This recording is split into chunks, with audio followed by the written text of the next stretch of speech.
봉도 켈리 말씀 가지고 복음의 능력을 다시 회복하려면이라는 제목으로 여러분과 좀 말씀을 나누겠습니다. 오늘 이 시대는 복음의 능력이 약화되어 가는 그런 시대입니다. 코로나 이후, 코로나 이전의 교인 수의 교회들이 70% 가량을 회복했다라고 하는 그런 통계가 있습니다만, 어디까지나 사실 그것은 산술적인 통계일 뿐 실제적인 교회의 회복은 많이 미진한 상황이고요. 그래서 사실은 교회들이 코로나 이후로 급속도로 지금 쇠퇴해가는 그런 모습을 보이고 있습니다. 특히 우리나라의 당면한 문제인 저출산의 문제와 더불어 이제 다음 세대가 급격히 교회를 떠나고 있고, 다음 세대 복음화율이 5%가 채 되지 않는, 거의 미전도 종족 같은 상황이 지금 우리나라에 펼쳐지고 있어요. 사실 우리가 지금 바깥으로 선교사를 파송하고 있습니다만, 정작 지금 선교지는 어디가 되고 있는 거예요? 우리나라가 지금 선교지가 되어가는 그런 형국이 되고 있습니다. 근데 사실 이런 교인 수의 감소는 사실 복음의 능력이 약화된 증상일 뿐 그 원인은 아닌데요. 복음의 능력이 약화되다 보니까 당연히 복음을 전하는 이 복음 전도에 대한 부정적인 이미지 또한 커져가는 것이 사실이고, 그런 현실을 우리 교회가 마주하고 있는 것을 우리가 경험하게 되는데요. 분명 로마서 1장 16절에는 복음에는 모든 사람에게 구원을 주시는 하나님의 능력이 나타난다 라고 분명히 말씀을 했는데, 그렇다면 어떻게 하면 우리가 이 복음의 능력을 우리 안에 다시 회복시킬 수 있을까요? 오늘 이 데살로니가 교회에 편지를 쓴 이 사도 바울의 이 고백을 통해서 오늘 우리가 복음의 능력을 다시 회복하려면 어떻게 해야 하는지 여러분과 좀 잠시 나누고 우리 기도의 자리로 좀 나아가려고 합니다. 우리가 데살로니가는 사도 바울 일행이 데살로니가 가기 전에 어디에 들렸냐면 유럽의 관문인 마게도니아의 수도 빌립보에서 복음을 전했습니다. 그래서 우리가 사도행전으로 보게 되면 사도행전 16장에 그 빌립보에서의 사역이 기록되어 있죠. 우리가 잘 아는 것처럼 빌립보에서는 어떤 일이 일어났습니까? 바울과 실라가 감옥에 갇히는, 빌립보 감옥에 갇히는 일이 있었죠. 그래서 갇히고 매를 맞는 사건이 있었습니다. 이유는 뭡니까? 귀신 들려 점치는 여종을, 귀신을 쫓아냈다는, 그 영혼을 구원한 것인데, 그 영혼을 살린 것인데, 사도 바울이 그것을 고침으로 인해 그 여종을 통해 수익을 얻던 주인이 자신의 그 수익이 끊어진 것으로 인해서 사람들을 선동해서 바울과 실라가 헛된 것을 이 성에 전파한다 라고 거짓으로 이 바울과 일행을 모함해가지고 고발한 까닭이죠. 그것을 오늘 본문 2절에 보니까 사도 바울은 이렇게 표현합니다. 먼저 우리가 빌립보에서 고난과 뭘 당했다? 능욕을 당했다라고 표현을 하고 있는 거죠. 하지만 그렇게 바울과 실라, 사도 바울의 일행이 옥중에 갇힌 중에도 그들은 무엇을 했습니까? 하나님을 원망하고 불평하기보다는 그 감옥에서 기도하고 찬송하던 중에 한밤중에 갑자기 바울의 빌립보 감옥에 지진이 나고 모든 옥문이 창고가 열리고 모든 죄수가 도망칠 수 있는 그런 상황이 되었지만, 그들이 그리하지 않았고 어떻게 했습니까? 그 사건으로 인해 하나님께서는 그 감옥의 간수와 그 간수의 모든 집안 사람들에게 복음을 전하게 하는 복음의 기회를 열어주셨고, 결국엔 어떻게 됩니까?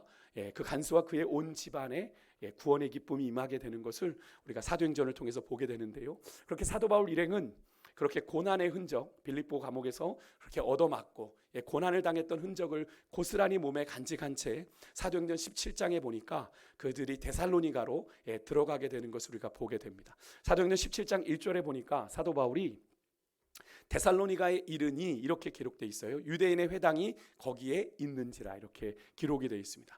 이것은 무엇을 의미하는 거예요? 여러분, 그냥 이것이 사도 바울의 행보에 따라 그렇게 진행된 것처럼 우리가 볼 수 있지만, 사도 바울이 데살로니가에 가서 가장 먼저 뭘 찾은 거예요? 회당을 찾은 거예요. 회당을 찾아간 겁니다. 왜요? 거기서 뭐 할 수 있으니까? 복음을 전할 수 있으니까, 말씀을 전할 수 있으니까. 그래서 이어지는 2절에 보면 사도 바울이 그렇게 데살로니가에 가자마자 회당을 찾아 바울이 자기의 관례대로, 자기가 하던 대로, 그죠? 그들에게로 들어가서 성경을 가르쳤다. 새 안식일 동안 3주에 걸쳐서 안식일을 보내면서 그들에게 성경을 가지고 강론했다라고 기록을 하고 있는 겁니다. 여러분, 사람은 어디에 가면 자기가 가장 관심 있는 것을 먼저 찾게 되죠. 먹는 것에 관심이 많으면 그곳에 가면 뭘 먼저 찾습니까? 맛집을 찾죠. 그래서 맛집을 막 검색합니다. 그죠? 어떤 활동이나 어떤 운동에 관심 있는 분들은 어디 가서도 운동할 수 있는 장소를 찾습니다. 운동을 할 수 있는지. 제가 예전에 모셨던 목사님은 이제 연세가 좀 있으셔서 고지혈과 당뇨가 오셨어요. 그러니까 이분이 이제 새벽마다 새벽 기도를 마치고 기도를 끝낸 뒤에 꼭 8km를 9km 정도를 걸으셨습니다. 전주에는 치명자산이라고 하는 천주교 성지가 있는데 이 어르신 목사님이 얼마나 대단하시냐면 그 출발지에 차를 딱 끌고 가셔가지고 무조건 4.5km를 가십니다. 그래서 4.5km 딱 간 데서 찍고 돌아오셔야 돼요. 그 차가 어디 있으니까 여기 있으니까 본인도 그 마음이 흔들릴까봐 거기 딱 차를 세워놓고 무조건 4.5km를 갔다가 이렇게 돌아오시는데요. 제가 목사님 모시고 한 미국을 4차례 정도 다녀왔는데 이 목사님께서 늘 미국에 가시면 이분이 이 루틴을 어기지 않으시려고 운동화를 챙겨 가셔가지고 거기서도 운동을 하시려고 하는 겁니다. 그럼 저는 사실 수행하고 간 입장에선 상당히 곤욕스럽습니다. 그죠? 왜냐하면 저도 같이 걸어야 되잖아요. 자고 싶은데. 그런데 어느 동네 캐나다에 갔더니 거기에 보니까 표지판이 이렇게 돼 있는 겁니다. 곰 나옵니다. 곰을 조심하십시오. 제가 어떻게 했을까요? 얼씨구나. 건수를 찾았습니다. 목사님, 여기는 곰이 나와서 걸으면 안 된대요. 그래가지고 거기 가서는 걷는 일을 하지 않으셨어요. 거짓말한 건 아니죠. 진짜 곰이 나온다고 했으니까 저희가 잘못 걸어가다가 곰을 만날 수 있는 것 아닙니까? 그런데 목사님은 저한테 제일 먼저 가셔서 호텔 주변을 살펴보고 어디에 내가 걸을 수 있는지를 알아보라고 얘기를 하시는 겁니다. 왜 그렇습니까? 목사님에게 루틴이 있는 거죠. 내가 건강을 지키려고 내가 그렇게 해야 된다. 그러니까 목사님의 관심이 제일 먼저 거기에 있으니까 저에게 시키셔서 주변을 돌아보게 하셨는데 하필 제 눈에 곰 나온다는 표지판이 보였던 거죠. 그죠? 어떤 사람이나 어디에 가든지 자신이 최고의 관심 있는 것을 찾기가 일반적인데 사도 바울은 데살로니가에서 가장 먼저 무엇을 찾았다고요? 회당을 찾았습니다. 사도 바울의 관심이 온통 어디에 있더라? 하나님의 말씀을 전하는 일에, 복음을 전하는 일에 있다라고 하는 것을 우리가 볼 수 있는 그런 장면인 거죠. 그렇게 사도 바울 일행은요, 2절에 언급하고 있는 것처럼 그렇게 몸을 건사하고 돌보기보단 그런 고난 중에서도 이렇게 표현합니다. 우리 하나님을 힘입어 담대히 복음을 전했다. 사도행전 17장 2절에 보니까 오늘 데살로니가전서 2절에 보니까 우리 하나님을 힘입어 담대히 복음을 전했다. 특히나 자신들의 개인적인 욕심이 아니라 하나님의 복음을 위탁받은 자로 하나님을 기쁘시게 하기 위해 자신들이 수고했다라는 이야기를 하는데요. 오늘 본문 3절에 보니까 사도 바울이 이렇게 말해요. 우리의 권면은 간사함이나 부정에서 난 것이 아니요 속임수로 하는 것이 아니다. 이렇게 이야기를 합니다. 왜 사도 바울이 데살로니가 교회 성도들에게 이렇게 이야기했냐면 이 사도 바울이 데살로니가 교회를 세우고 불과 며칠 있다가 바로 움직였어야 되거든요. 그러니까 사도 바울이 이 데살로니가 교회를 잘 세우지 못하고 움직였다가 지금 어디서 이 편지를 쓰고 있냐면 고린도에 내려가서 고린도에서 그 편지를 쓰다 보니까 얼마나 마음이 애간장이 높겠어요. 그죠? 세우고 좀 이렇게 든든하게 몇 년 동안 좀 해놓은 다음에 그 교회를 떠났어야 되는데 세운 지 얼마 안 되고 바로 떠났던지라 온갖 이 데살로니가 교회를 흔들려는 주변에 영향들이 많았던 겁니다. 그러다 보니까 이 사도 바울이 뭐 너희들을 속인 거야 뭐 이런 이야기들을 하는 이야기들이 있었던 거예요. 당시에 사도 바울 일행 같은 다양한 종교를 전하고 또 철학을 설파하는 그런 순회 교사들이 존재했습니다. 그래서 이들은 대부분 이제 부정적인 동기, 목적을 가지고 있었어요. 자신들이 이렇게 자신들의 철학을 설파하고 종교를 설파함으로 자신들의 개인적인 유익을 얻기 위해서 그렇게 했던 자들이었는데 사도 바울이 전한 복음을 그렇게 취급하고 그렇게 모함하는 자들이 있었다는 거예요. 사도 바울이 저렇게 복음을 전하는 것 자신들의 유익을 구하려고 저렇게 하는 거야. 그래서 그것을 이제 간사함이란 표현으로 사도 바울이 썼는데 이 간사함이라고 번역된 단어가 원뜻이 사기, 미혹이란 뜻입니다. 그러니까 사도 바울이 너희들에게 가서 복음을 전한 건 너희들한테 사기친 거야 라고 얘기하는 자들이 있었다는 거죠. 그러니까 그 얘기가 사도 바울에게 전해졌어요. 어떻게 알았냐면 사도 바울이 너무 마음이 애간장이 녹으니까 사도 바울 자신은 고린도에 머물면서 디모데를 데살로니가 교회에 보냈거든요. 어떤 상황이 어떠한지. 그러니까 디모데가 소식을 전해주는 겁니다. 선생님, 바울 선생님 갔다 왔는데 데살로니가 교회에 이런 일들이 있더이다 이렇게 얘기를 한 거죠. 그러니까 사도 바울이 편지를 적으면서 내가 너희들에게 전했던 복음, 이 권면은 복음에 대한 권면이지 않습니까? 그죠? 복음에 대한 권면은 간사함이나 부정에서 난 것이 아니라 내가 너희들에게 속임수로 한 것이 아니야 라고 얘기를 한 겁니다. 그러니까 사도 바울이 사실 그런 오해는 받을 수 있죠. 사도 바울이 전하는 예수 그리스도의 복음이 당시의 세상적인 보편적 기준과는 많이 다르죠.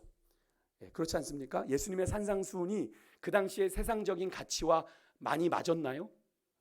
아니잖아요.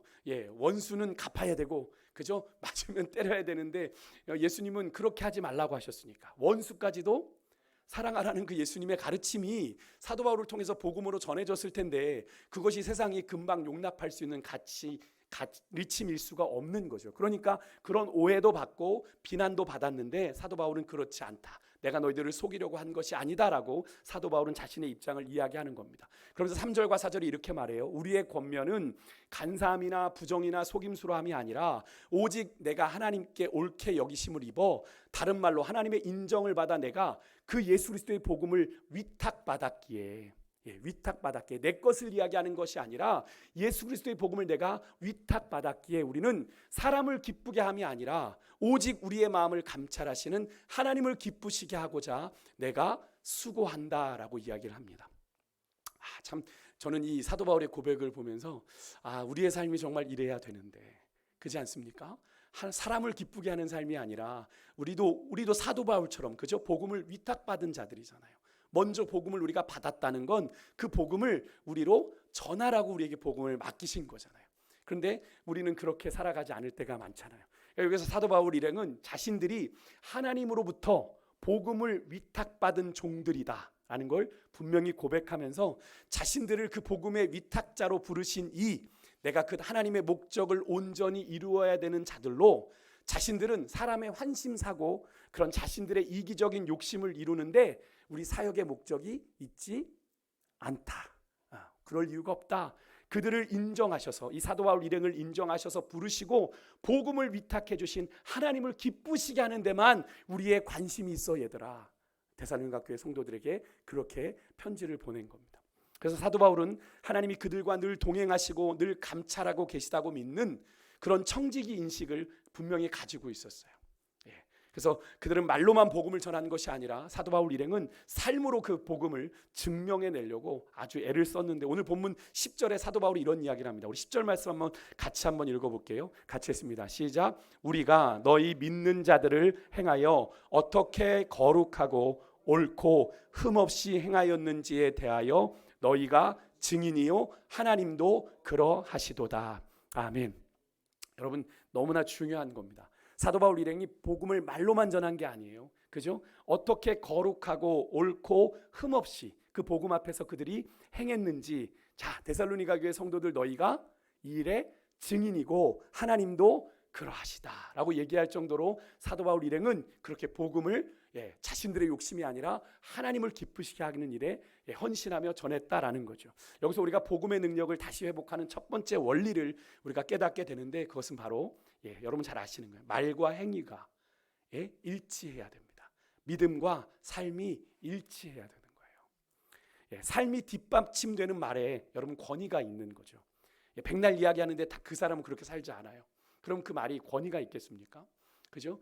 우리가 사실은 뭐 예전에 그 이장님 사건, 그죠? 이장님 사건을 경험하고 요즘에 뭐 신천지의 그 교주가 자신의 재산을 그렇게, 뭐 허경영 씨도 자신의 재산을 그렇게 많이, 그죠? 하늘궁 만들어 놓고, 옛날 이장님 씨가 주님이 다시 오신다는 재림을 얘기해 놓고 수많은 사람들 재산 다 버리고 들어오라고 해놓고선 자기는 은행에 얼마가 있었어요? 몇십억을 넣어놨잖아요. 그 사람의 말이 뭐예요? 거짓말인 거죠. 스스로를 자인하는 꼴이 되는 겁니다. 뭐 이단 신천지나 이런 사이비들도 결국에는 뭐 가르침을 설파한다고 해놓고 다 자신들의 배만 채우고 있는 거죠. 그러니까 결국 그것을 물려줘야 되니까 문선명도 죽었는데 영생불사한다고 했는데 죽고 나니까 그 자식들이, 그죠? 그 재산을 물려받고 있는 건 아니겠어요? 여러분, 삶에 뒷받침되는 말에 여러분 권위가 있는 것이고, 말없이 삶으로만 복음을 증언한다는 것도 사실은 쉽지가 않습니다. 왜냐하면 우리가 자꾸 타협하게 되죠. 내가 말하지 않았으니까 내가 여기서 삶에서 살짝 말씀에 타협해 볼까? 누가 알 게 뭐야? 그죠? 그런 마음 들 때 있지 않습니까? 내가 살짝 한번 눈 감으면 누가 뭘 할 거야? 내가 티 안 냈는데, 내가 예수 믿는 거 티 안 냈는데 누가 알 거야? 그렇지 않습니까? 그죠? 근데 그래서 우리는 말도 고백을 해야 돼요. 나는 예수 믿는 사람입니다. 어쩌면 그게 우리에게 족쇄가 될 수 있지만 그게 거룩한 부담으로 우리에게 있어야 되는 거죠. 왜요? 내가 고백한 그 말을 살아내기 위해서 몸부림쳐야 하는 것이 있으니까. 여러분, 그래서 복음은 우리의 말과 행위로 전해져야 되는 것이고, 우리가 고백하는 믿음은 삶으로 함께 전해질 때 복음의 능력이 다시 회복되는 거죠. 그러니까 교회가 지금 기독교가 비난을 받는 이유 중에 하나가 이 이유가 꼭 있습니다. 말과 그들의 행실이 달라서, 그들이 전하는 말과 행실이 달라서 나는 믿지 않아요 라고 얘기하는 이유가 거기에 있는 겁니다. 그래서 사도 바울은 5절에서도 이런 고백을 합니다. 우리가 아무 때에도 아첨하는 말이나 탐심의 탈을 쓰지 아니한 것을 하나님이 증언하신다 라고 얘기를 해요. 그러니까 그들의 말이, 이 사도 바울 일행이 전한 말의 진실성, 그죠? 진정성에 대해서 누가 증인이라는 거예요? 하나님이 증인이세요. 여러분의 삶에 그런 자신감 있으십니까? 내 삶은 하나님이 증인입니다. 참 이거 부담스러운 이야기인데 사도 바울 일행은 그렇게 하나님이 아신다, 하나님이 증인이시다 라고 할 정도로 그렇게 떳떳하게 그렇게 살았다는 거죠. 하나님이 그들의 말에 증인 되심을 이야기한 건데, 조금 전에 살펴본 10절의 말씀과 더불어서 그 정도로 사도 바울 일행은 복음을 전하는 데 있어서 하나님 앞에서 진심을 다했고, 그 복음에 부끄럽지 않도록 그들의 삶을 살아내고자 떳떳하게 사역을 했다라는 걸 우리가 알 수 있는 그런 장면이죠. 하지만 당시에 거짓 교사들이나 이단들은 그러지 않았어요. 거짓으로 사람을 기쁘게 하는 감언이설, 아첨의 말, 듣고 싶은 이야기들을 해서 결국엔 거기에는 뭐가 깔려있냐면 자신의 탐심을 거짓 복음으로 포장해가지고 사람들을 착취하는 자들이 그 당시에도 있었고 지금도 존재하고 있죠. 하지만 사도 바울은 단 한순간도 자신의 이기적인 목적으로 복음을 전하지 않았고 그 일에 살아계신 하나님이 증인이시다라고 떳떳하게 이야기를 합니다. 정말 멋지고 당당한 믿음이지 않나라는 생각을 해보게 되는데, 우리도 이러한 사도 바울의 삶을 본받기 위해서 사도 바울과 같은 분명한 정체성이 있어야 되는데, 어떤 정체성이냐면 나는 복음을 위탁받은 자다라는 인식이에요. 내가 복음을 위탁받은 자다. 우리 함께 고백해 볼까요? 나는 복음을 위탁받았습니다.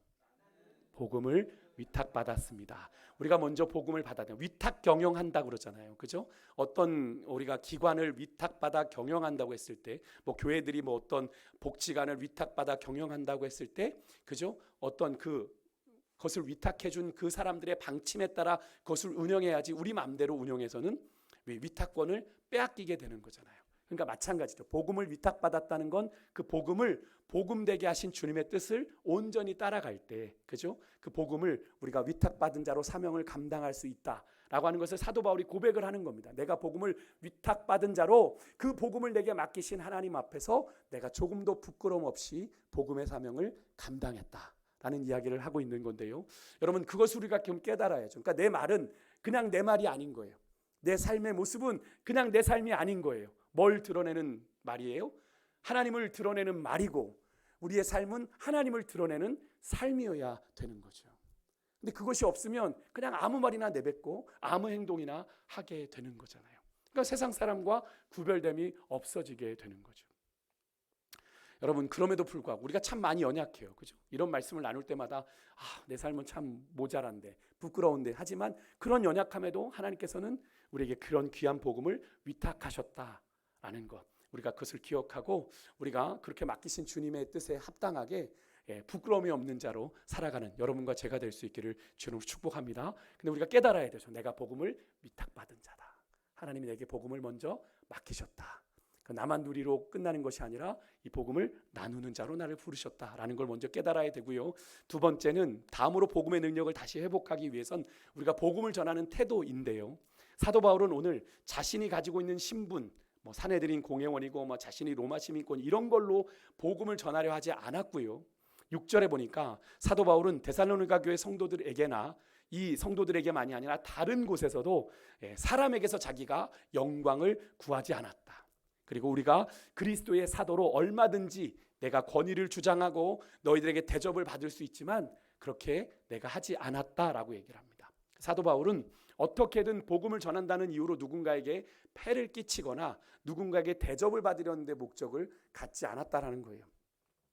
여기서 사람에게 영광을 구하지 않았다는 건 뭡니까? 좀 쉽게 말하면 사람들에게 인정이나 칭찬을 구하지 않았다라는 겁니다.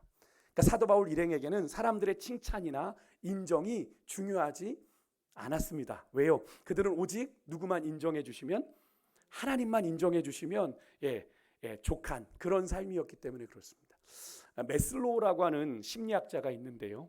그 사람의 욕구 이론에 의하면 사람에겐 이런 기본적인 5단계의 욕구가 있는데 가장 이제 하이 클래스에 있는 욕구가 자아 실현의 욕구고요. 바로 그 밑에 욕구가 존중의 욕구 혹은 인정의 욕구라고 이야기를 합니다. 그러니까 사람에게는 누구에게나 다 인정에 대한 갈망이 있는 거죠. 그러니까 요즘에 우리가 뭐 어르신들은 안 하시겠지만 SNS라는 걸 그죠? 하게 되면 뭐 인스타를 하거나 뭐 페이스북을 하거나 뭐 여러 가지를 하면 거기에 다 뭐가 있죠? 좋아요. 좋아요가 뭡니까? 좋아요를 누른다는 건 내가 네 거 봤어, 네 거 좋아, 인정하는 거잖아요. 그러니까 그게 사람들의 그 심리를 이용해서 거기에 좋아요를 표시하도록 한 거죠. 그러니까 사람들이 누구나 가지고 있는 게 인정의 욕구입니다. 근데 내가 몸을 올렸는데 좋아요가 없어. 그러면 그죠? 이런 사람들이 있는 겁니다. 그러니까 그러면 누군가에게 다 인정의 욕구가 있는데 오늘 사도 바울은 어떻게 해요? 그런 인간의 본성은 인정받고 싶은 그 본성을 거스르는 믿음의 결단들이 사도 바울과 그의 일행들에겐 있었다라는 거예요. 사실 이 문제는 저처럼 이제 사역자들에게 늘 부딪혀오는 문제입니다. 저도 오늘 이 말씀을 묵상하면서 준비하면서 하나님의 사역자들은 어떤 존재입니까? 사실 성도들이 저를 바라보게 하면 안 되고 저를 통해서 누구를 보게 해야 되죠? 하나님을 보게 해야 됩니다. 주님을 보게 해야 되는데 종종 사역자들에게 그런 욕구가 있습니다. 자기를 좀 바라봐 주길 원하는 인정의 욕구가 있고 또 그것에 연연하는 그런 모습. 뭐 누구를 얘기하지 않고 그냥 저한테도 저도 예외가 아닌 것 같아요. 이 말씀을 묵상해 보면서 내게도 이런 욕구가 있구나. 그런 것들을 좀 경험해봤던 것들이 또 있으면 더더군다나 그죠? 그런 것들에 대한 잔상이 남아 있어서 그런 인정의 욕구에 제가 참 목말라 있다는 사실을 제가 깨닫게 되면서 어느 날 하나님 앞에 새벽에 기도하는데 너 그렇게 사람의 인정이 고프냐? 이렇게 하나님이 저한테 말씀하시는 걸 제가 좀 부끄럽게 들었어요. 아니요 하나님 그건 꼭 아닌데 너가 지금 구한 게 뭐야? 그걸 물으셨는데 결국 제가 구한 건 사람에게 인정받고 싶고 하나님 그렇게 인정받아 뭐 이렇게 되고 싶습니다라는 그런 기도였던 거예요. 그런 저의 위선이 그러면서 저는 어떻게 포장해요? 그걸 하나님의 나라를 위한 것처럼 하나님의 뜻을 구하는 것처럼 그렇게 교묘하게 포장하고 있는 제 민낯을 하나님이 보여주시더라고요. 너 정말 그래? 하나님 앞에 제가 뭐라고 얘기를 할 수가 없는. 그래서 정말 그날 새벽에 제가 하나님 앞에 참 많이 정말 죄송합니다 하나님 회개 많이 했던 시간이 얼마 전에 있었는데요. 근데 이것은 여러분 우리가 이것은 뭐 굳이 사역자들만의 이야기가 아니라 뭐 제 뭐 이것을 뭐 물타기 하겠다는 얘기가 아니라 그리스도를 따라가야 하는 우리 모두가 참 주의해야 되는 신앙의 함정입니다.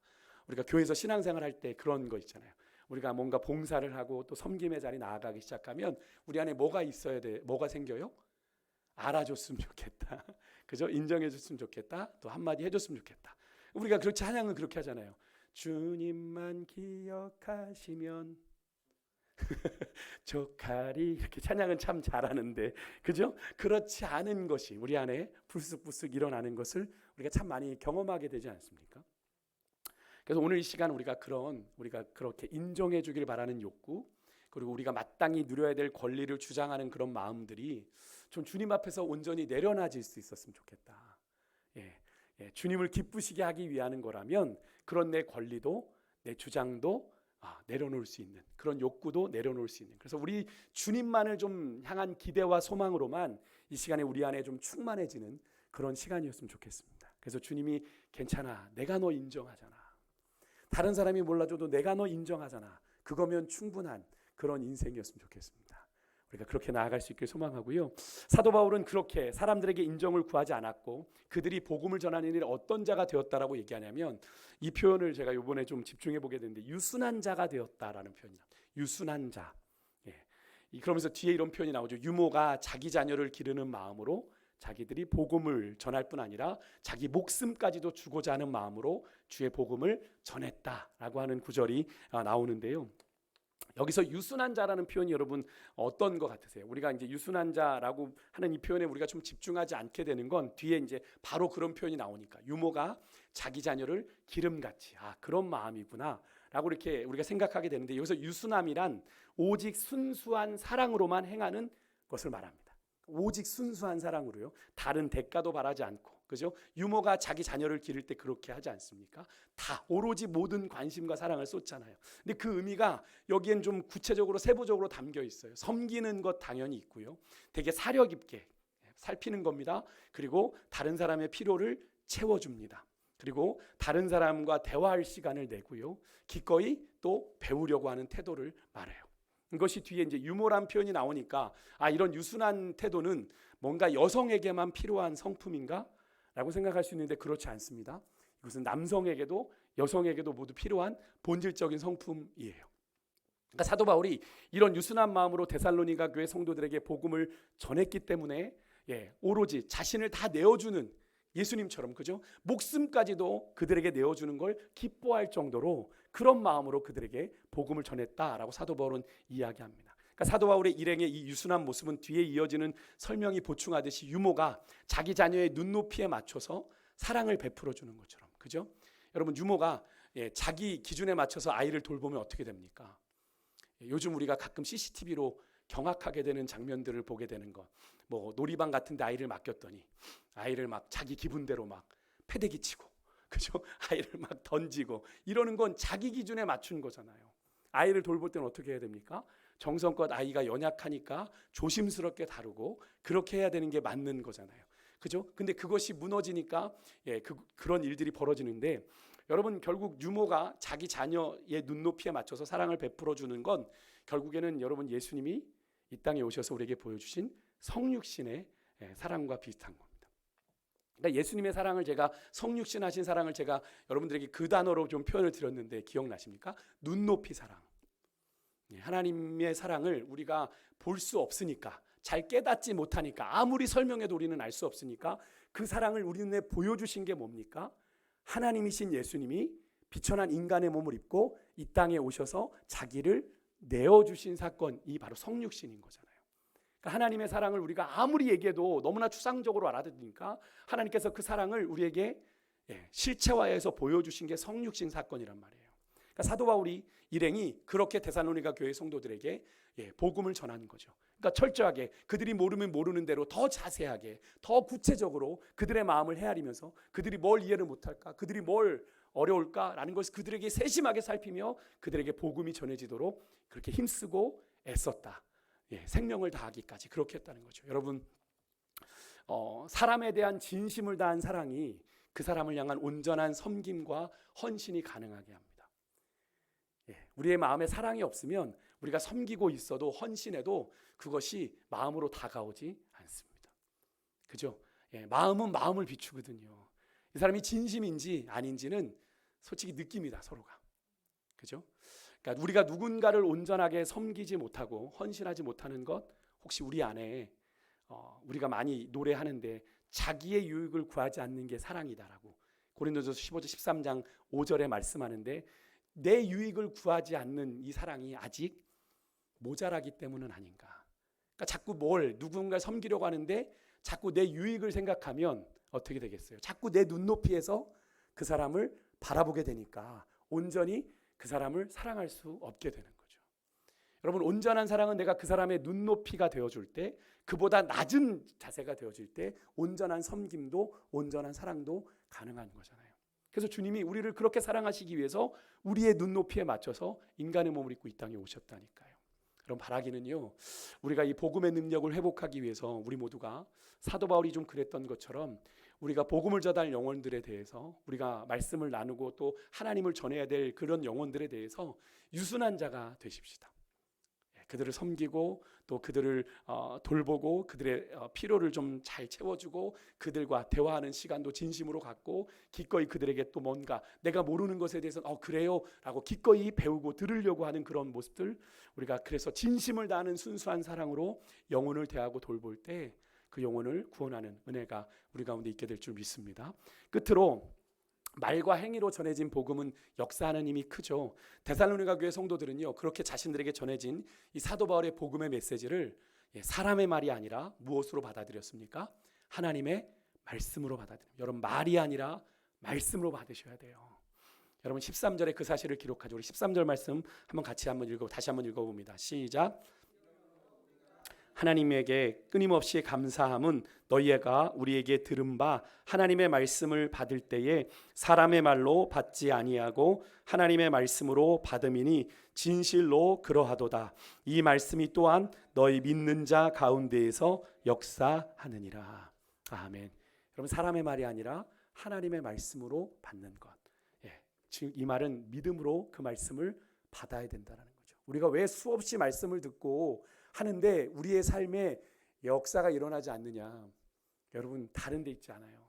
우리가 그 말씀에 어느덧 익숙해져서 그 말이 하나님의 말씀이 아니라 그냥 말로 들리는 거예요. 그냥 좋은 말씀이네, 거기까지만 머무는 겁니다.